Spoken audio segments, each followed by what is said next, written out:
मैं किचन का platform clean कर रही थी, पीछे से आवाज आती है नेहू। वो केरोसिन मेरे ऊपर फेंक दिया और उन्होंने मुझे उतने ही मिनट में मैच बॉक्स से तिल्ली निकाल के, जलती हुई तिल्ली मेरे ऊपर फेंक दी थी। कुछ समझने के पहले ही आग इतनी लग चुकी थी कि पेट की तरफ से मुंह की तरफ वो पूरी झाइयाँ आ रही थी और वो सारा इंसिडेंस मेरा 3.5 साल का बच्चा देख रहा था। हाय, मैं हूँ स्नेहा, BBC हिंदी की गेस्ट प्रेजेंटर। नमस्कार, मैं स्नेहा जावले, मुंबई महाराष्ट्र से। मेरा चेहरा आपको बहुत कुछ कहता है और आपको मजबूर करता है कि कुछ सवाल आप करें, तो उसी के साथ शुरू करते हैं। मैं बर्न विक्टिम हूँ। मुझे मेरे इन-लॉज ने जलाया हुआ था फॉर द डावरी रीजन। दहेज प्रथा की पीड़िता हूँ।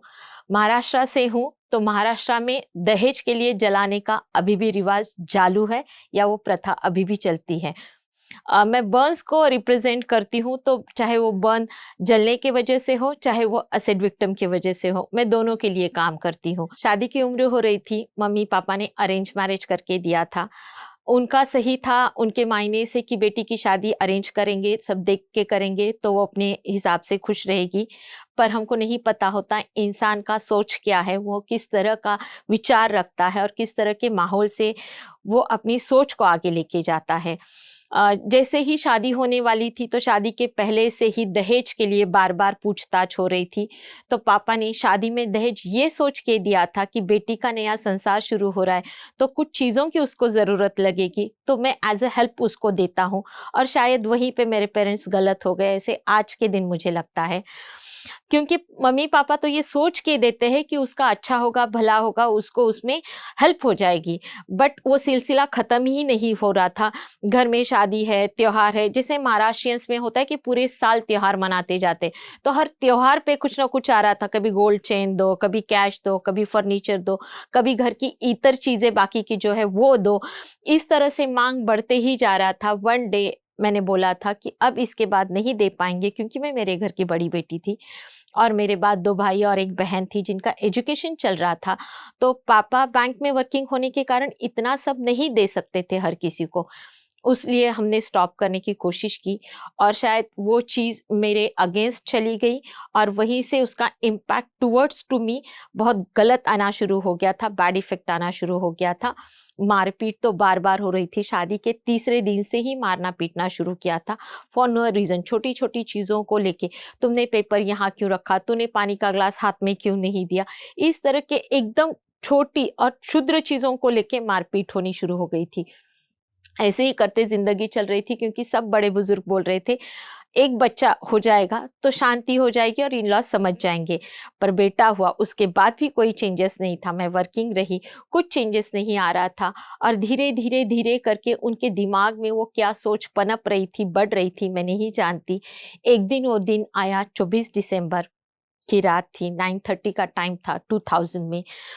उन्होंने उनके 2 दिन से उनके भाई के साथ क्या बातें हो रही थी मुझे नहीं पता, पर जैसे ही फ़ोन आता था, कभी बाथरूम में जा रहे थे, कभी बेडरूम में जा रहे थे, कभी घर के बाहर जा रहे थे और अपनी बातें करके वापस आ रहे थे। वो बिहेवियर मैंने बाकी 4.5 साल में नहीं देखा था कि अब ये चेंज क्यों? चीज़ें खटक रही थी, पर ऐज कम था, समझ नहीं थी, इस वजह से शायद मैं समझ नहीं पाई थी। और 24 दिसंबर रात को उनके साथ उनके भाई घर पे आए थे, तो गेट पे एंट्री कोई नहीं था सोसाइटी के और घर में वो उस दिन भी बहुत छोटा-सा रीज़न था, खाना हो चुका था और मुझे पानी बोला गया। मैंने किचन से आके पानी दिया। मैं 1-2 मिनट वेट कर रही थी कि मैं ग्लास उनके हाथ में दे पाऊँ, पर उन्होंने वो नहीं लिया। उस वजह से मैंने पानी का ग्लास रखा टेबल पे उनके सामने और मैंने चलना शुरू किया। मेरा काम किचन में थोड़ा बाकी था। तभी मैं जैसे ही मुड़ी, उनके भाई ने कमेंट पास किया और बुरी तरह से उनको भड़काने की कोशिश की कि तेरी बीवी को कुछ अक्ल नहीं है, रिस्पेक्ट नहीं करती है, पानी के ग्लास मुँह पे डाल के चली गई है। और मैं टर्न करके उनको ये बोला, मैंने ग्लासेस फेंके नहीं है, वो काँच के हैं, टूट जाते, मैंने रखे हैं क्योंकि आप दोनों की बातें चल रही थी। और मैं उतना बोल के निकल गई। 2-3 मिनट बाद मैं किचन का प्लेटफ़ॉर्म क्लीन कर रही थी, पीछे से आवाज़ आती है नेहू। जो मेरे लिए बहुत इमोशनल वॉइस था वो।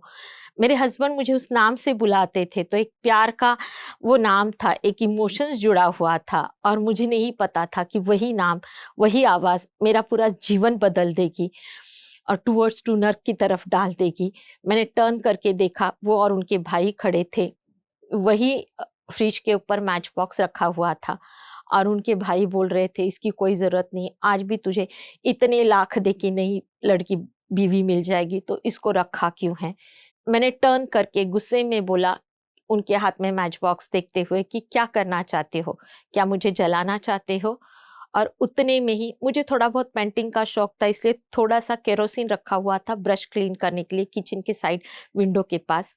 उन्होंने वो ब्रशेस फेंक दिए बेसिन में और वो केरोसिन मेरे ऊपर फेंक दिया, तो केरोसिन गले से लेके पेट की तरफ ज़्यादा गिर गया। इस तरह से फेंकने पे ये लेवल था उनका। और उतने में मैं गुस्से में बोल रही थी, क्या करना चाहते हो? क्या आप मुझे जलाना चाहते हो? और शायद वो बात भी मेरे अगेंस्ट चली गई और उन्होंने मुझे उतने ही मिनट में मैच बॉक्स से तिल्ली निकाल के, जलती हुई तिल्ली मेरे ऊपर फेंक दी थी। कुछ समझने के पहले ही आग इतनी लग चुकी थी कि पेट की तरफ से मुंह की तरफ वो पूरी झाइयां आ रही थी और वो सारा इंसिडेंस मेरा 3.5 साल का बच्चा देख रहा था। मुझे नहीं पता, आज भी उसको शायद वो इंसिडेंस याद होगा। और वो चिल्लाना शुरू किया, मम्मा को जलाया, आपने मम्मा जी को जलाया। और उतने में उसको साइड में डाला। हस्बैंड ने मुझे उठा के बाथरूम में फेंक दिया, पानी वानी लगाए, नेबर्स के बेल किए और उन्होंने उतने में बोल दिया कि नेहू ने खुद को जला दिया है। बात आग की तरफ फैल गई। उसके बाद मैं हॉस्पिटल लेके गई। हॉस्पिटल में 2.5 महीने तक मेरा ट्रीटमेंट चला और जब मैं घर वापस आई तो सेम कंडीशंस थे फिर भी, क्योंकि मेरे आते ही मेरे बेडरूम से मेरा पिलो और तकिया उठाया, मेरा चादर उठा के दूसरे रूम में फेंका गया। और उस टाइम पे वो एहसास हुआ कि लाइफ खत्म है। एक कचरे को या अ, आपके यूज का सामान नहीं होता है, उसको जिस तरह से फेंका जाता है उस तरह से मुझे किसी दूसरे रूम में फेंका गया था। बेल भी बजता था तो मैं हॉल में हूँ तो मुझे बोला जाता था अंदर जाओ, दरवाजा खोलना है। ये छोटे छोटे इंसिडेंट्स ने मुझे इस तरह से बनाया गया, दिखाया गया, मेरे थॉट में डाला गया कि तुम बहुत खराब दिखती हो, तुमको देख के लोग डरते हैं, तुमको किसी ने बालकनी में देखा था, किसी ने विंडो से देखा था, जबकि मैं कहीं जा भी नहीं रही थी। मैं इतने पेन में थी, मेरे पे इतने स्टिचेस थे, मैं धूप नहीं सह पा रही थी। तो इस तरह से झूठ बोल बोल के मुझे घर में रखा गया और ना मुझे कोई पुलिस कंप्लेंट देने के लिए परमिशन थी, ना मेरे पास कोई तब पुलिस भी आए थे। यही सिलसिला थोड़े टाइम तक चलता रहा और 2 साल 8 महीने बाद वो दिन आया जिस दिन मैं फिर से ट्रीटमेंट से वापस आ रही थी, क्योंकि मेरे 3-4 महीने में ट्रीटमेंट चलते थे। प्लास्टिक सर्जरी और बर्न के ट्रीटमेंट्स होते हैं, उनको क्योर करने के लिए टाइम लगता रहता है। तो टाइम के बाद मैं फिर से गई थी। मेरे लास्ट ट्रीटमेंट जब हुए थे 2003 में, उस टाइम पे मैं जिस दिन घर आई वो मेरे बेटे को लेके, उनका बैग भरा हुआ था, मम्मी को लेके निकल गए, क्योंकि मम्मी ने आते ही उनके झगड़े शुरू किए। ये फिर से आई, मुझे जाना पड़ेगा, मैं इसके साथ नहीं रह सकती, और मेरा बैग उठा के बाहर फिर से फेंका। ऐसे मम्मी प्लीज़ मुझे अंदर आने दो, मैं बहुत पेन में हूँ, मैं नहीं सह सकती हूँ आपकी बातें। और मैं अंदर आ गई अपने बैग खींचते हुए। और हस्बैंड उस टाइम एक 2-3 मिनट बाद ऊपर आए। उन्होंने देखा, मम्मी ने बोला इसको यहाँ से निकाल दो, तुमको कितनी बार बोला तुम्हारी दूसरी शादी कर देंगे। और मैंने उस टाइम चिल्ला के बात किया था कि आप बार बार ये चीज़ें क्यों बोल रहे हो, मेरा लाइफ खराब करके भी आप चुप नहीं बैठ पा रहे हो। और उस टाइम मेरे नोज़ का ऑपरेशन हुआ था, नोज़ में पाइप्स डाले थे सांस लेने के लिए और बाकी सर्जरी हुआ था। तो अभी भी अगर आप ठीक से देख पाओ तो ये साइड का नोज़ मेरा बंद हो चुका है, क्योंकि गाल पे जोर से तमाचा आया था जिस दिन हॉस्पिटल से आई उसी दिन। और बोला गया था कि अब तेरे साथ नहीं रहना है। 500-500 के 2 नोट मुंह पे ऐसे फेंक दिए, दरवाजा बंद किया और चले गए बेटे को भी लेके। वहां से सिलसिला वही रहा कि फिर डिवोर्स केस चला, अकेली रही। और वही क्षण था जहां से मेरा दूसरा लाइफ मैंने अपने आप से स्टार्ट किया था। यहाँ से जर्नी जब दूसरी बार शुरू किया तो तकलीफ बहुत थी, क्योंकि तब तक 5,500 के आसपास स्टिचेस थे बॉडी पे। चेहरा आज आपके सामने 22 सर्जरीज के बाद हूँ मैं आज आपके सामने खड़ी, फिर भी पैचेस है। चेहरे की हिस्ट्री बताती है कि बहुत कुछ घटा है।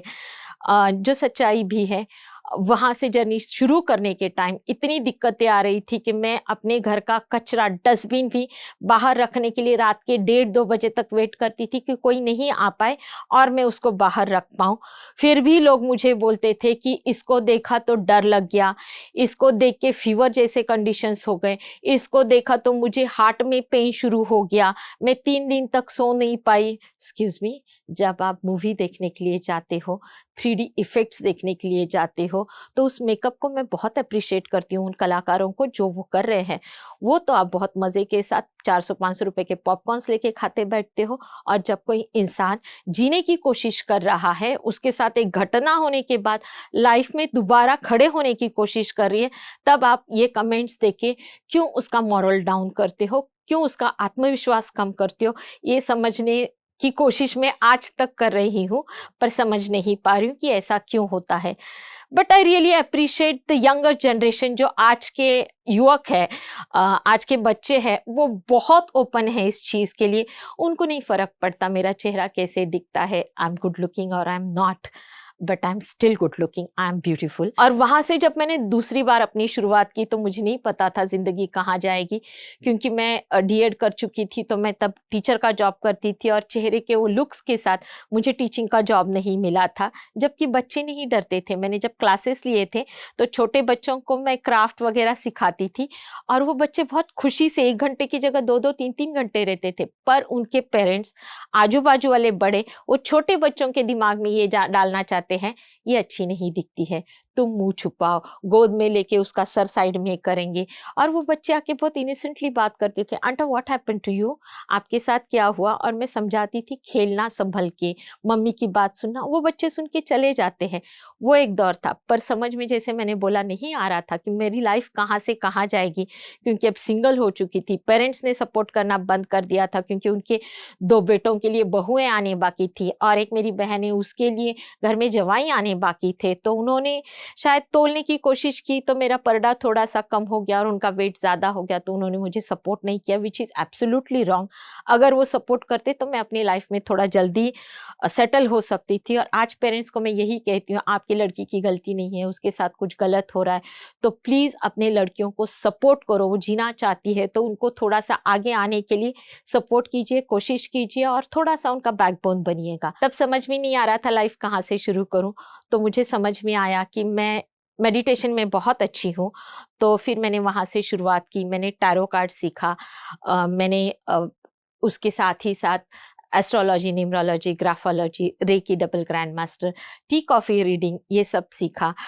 टी कॉफ़ी बहुत नया है लोगों के लिए। चाय या कॉफ़ी पीते हुए आप इतना सवाल कीजिए और हम उसका जवाब देते हैं, उसको मैग्निफिकेंट ग्लास से पढ़ते हैं आपके कप को, और वहाँ से जर्नी शुरू हुआ। फिर भी वो लालच था मन में कि जर्नी तो शुरू हुआ है, काम तो थोड़ा बहुत आ भी रहा है, पर इसके आगे क्या। तो मुझे उन लोगों के लिए प्रेडिक्ट करना था जिनका सर्टेन नहीं है, जैसे पॉलिटिशियंस हो गए, एक्टर्स से हो गए, फिल्म इंडस्ट्री से हो गए, कि उनका कुछ कंफर्म नहीं होता है, कल वो स्टार रहेंगे कि नहीं रहेंगे। इन फील्ड के लिए मुझे प्रेडिक्शंस करना ज़्यादा अच्छा लगता है, जबकि जॉब वालों का पता है 9 to 5 जॉब है और एक सर्टेन अमाउंट उनका आएगा। वहाँ से जर्नी शुरू हुआ, जो धीरे धीरे करते हुए सोशली भी काफ़ी कनेक्ट रही उसी दौरान। बर्न्स के लिए काम करना, एसिड्स विक्टिम्स के लिए काम करना, वुमन एम्पावरमेंट के लिए काम करना, लेडीज़ के लिए सैनिटरी नैपकिन्स भी देते हैं हम आज के दिन, मंथली 300 से ज़्यादा देते हैं मेरे साइड के एरियाज़ के लिए। उसी तरह काम करते करते फ्रेंड्स बने सोशली भी यहाँ पे भी बहुत ज़्यादा, और उसके through Nirbhaya international theatre play करने को मिला, जो लंदन, अमेरिका वगैरह के कंट्रीज़ में हमने 300 से ज़्यादा शोज़ किए थे। यही टॉपिक था उसमें कि निर्भया की हुई घटना, और उसके साथ 5 लेडीज़ के अपने घर पे अगर वो शादी है तो उसको रेप क्यों नहीं कर सकते, उसकी मर्ज़ी नहीं है। इस तरह के अलग अलग टॉपिक, सेंसिटिव टॉपिक्स को लेके हमने काम किया था। वहाँ से भी जर्नी आगे जानी थी, वहाँ पे भी ऐसे लग रहा था कि और इसके आगे क्या करूँ, तो खुद का फाउंडेशन हमने स्टार्ट किया। उसके थ्रू भी हम लोगों के लिए मेडिकल और बाकी चीज़ों को लेके काम करते हैं। I love to work for the medicines, क्योंकि वो खाने की चीज़ नहीं है कि कोई स्टोर करके रख पाए, वो तब की ज़रूरत होती है और वो जान बचाने के काम आती है, तो उसके ऊपर काम करना अच्छा लगा। साथ ही साथ काफ़ी चीज़ों के लिए एप्रिसिएशन मिल रहा था, अवार्ड्स मिल रहा था। इसी तरह से कुछ इंटरव्यूज़ हुए, और बीबीसी ने बहुत अच्छा सरप्राइज दिया था कि उन्होंने 10 साल हो रहे थे निर्भया की डेथ को, तो 10th एनिवर्सरी के तौर पे उन्होंने मुझे कनेक्ट किया और कुछ सवाल किए कि निर्भया के बाद, वो प्ले के बाद आपके लाइफ में क्या चेंज आए। उसके लिए जब मैंने उनसे बात की तो उसी के थ्रू उन्होंने वर्ल्ड्स 100 इन्फ्लुएंसर वुमन के नाम पे मेरा भी नाम सजेस्ट किया था, और प्रियंका चोपड़ा जी के साथ मैं भी इंडिया से शॉर्टलिस्टेड उसमें आई थी। तो वो एक मोमेंट बहुत अच्छा रहा। उसी के साथ मैंने उनको एक छोटा सा प्रपोजल दिया था कि अगर किसी में बात करने का टैलेंट है और आपके फील्ड के लिए वो चीज़ चाहिए, तो आप उनके लिए ये फील्ड को ओपन क्यों नहीं करते हो, क्योंकि आप भी एक बेस्ट चैनल में से एक हो। और उनको वो बात अच्छी लगी और उन्होंने मेरे साथ बीबीसी की गेस्ट एंकर के तौर पे मुझे काम दिया था, और उस चीज़ को दुनिया भर से सराहा गया, नॉट ओनली फॉर इंडिया। इतने अच्छे कमेंट्स मिले कि लोगों ने यहाँ तक बोला कि ब्यूटीफुल एंकर्स जो नहीं कर पा रहे उस तरह से आप चीज़ों को एक्सप्लेन कर पा रहे हो। और उसके साथ उन्होंने फिर बाकी लोगों को भी उस चीज़ का मौका दिया था। तो थैंक यू आपके मीडिया के लिए भी, सभी के लिए, कि आप इस चीज़ के लिए भी अभी ओपन हो चुके हो। आप नहीं देखना चाहते लुक्स क्या हो, आप टैलेंट देख के लोगों को आगे ला रहे हो। क्योंकि खूबसूरत चेहरा कितना भी खूबसूरत हो और वो कैमरा पे काम नहीं कर पा रहा है, तो उसकी खूबसूरती आपको कुछ टाइम का प्रेजेंस फील कराएगी, अच्छा दिलाएगी। बट अगर एक कॉमन चेहरा है और वो आपको एक बहुत अच्छी चीज़ दे रहा है, बहुत अच्छे से दिखा रहा है, तो उसका वो जो खूबसूरती है वो लॉन्ग टाइम तक जाती है। मैं आप सभी को विनती ज़रूर करती हूँ, और एक रेशो है गूगल सर्च में, हर 54 मिनट्स में एक लेडी जलाई जाती है। इसको बदलने के लिए भी मैं आप सभी से रिक्वेस्ट करती हूँ, आपके आसपास ये चीज़, ये घटना ना घटे, कोई और स्नेहा जावले ना तैयार हो, इसकी थोड़ी सी अगर कोशिश करोगे तो ये जो रेशो है आज 54 मिनट्स बाद आता है, वो 24 मिनट्स बाद आ जाए। 24 मिनट्स के लिए नहीं होना चाहिए, तो वो 2 घंटे बाद, 3 घंटे बाद के लिए आ जाए और एक टाइम पे ये खत्म हो जाए। इसकी मैं रिक्वेस्ट करना चाहती हूँ। Thank you so much. इस वीडियो के बारे में अपनी राय नीचे कमेंट सेक्शन में हमें बताएं और अपने दोस्तों के साथ ये वीडियो शेयर करना ना भूलें।